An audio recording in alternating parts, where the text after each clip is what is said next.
ഇതാണ് എൻ്റെ കിച്ചൺ. ഞാനൊരു കിച്ചൺ ടൂറിലേക്ക് പോവുകയാണ്.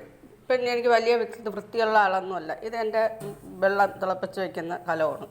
പിന്നെ എല്ലാം അതുപോലെയൊക്കെ തന്നെയാണ് ഇരിക്കുന്നത്. ഷോയ്ക്ക് വേണ്ടി ഒന്നും ഞാൻ എടുത്ത് വെച്ചിട്ടില്ല. ഞാൻ ഇവിടെയാണ് പാത്രമൊക്കെ കഴുകി ഇങ്ങനെ വയ്ക്കുന്നത്. അങ്ങോട്ട് വാഷ് ബേസിൻ, അവിടെ ഒരു അടുപ്പുണ്ട്. അതിപ്പം തൽക്കാലം കാണിക്കുന്നില്ല. ഞാൻ അടുപ്പിൽ തന്നെയാണ് ചോറ് വയ്ക്കുന്നത്. പിന്നെ സ്റ്റൗ ഒക്കെ ഒന്നും തുടച്ചിട്ടൊന്നുമില്ല. പിന്നെ ഒരു സ്റ്റാൻഡ് അവിടെ ഇരിപ്പുണ്ട്. അതിൻ്റെ അകത്ത് ചെറിയ ചെറിയ സാധനങ്ങൾ, അത്യാവശ്യ സാധനങ്ങളൊക്കെ വെച്ചിട്ടുണ്ട്. കാരണം ഇപ്പം നിങ്ങൾക്കറിയാം, പഞ്ചസാര, തേയില, എണ്ണകൾ, ചെറിയ കുപ്പിയില മഞ്ഞൾ, ജീരകം, ഉലുവാപ്പൊടി, അങ്ങനെയുള്ള പൊടി സാധനങ്ങളൊക്കെ ചെറിയ ചെറിയ കുപ്പിയിലൊക്കെ അവിടെ വെച്ചിട്ടുണ്ട്. എടുത്ത് സ്ഥലത്താണ് വയ്ക്കുന്നത്. ഞാൻ പിന്നെ ഉപ്പും എണ്ണയും ഇവിടെയാണ് വലത്ത് സൈഡിലെടുത്ത് വെച്ച് ഒരു വീഡിയോ കണ്ടിട്ട് യൂട്യൂബിലെ. സാധാരണ അവിടെയാണ് ഇടത് സൈഡിലാണ് ഇരുന്നത്.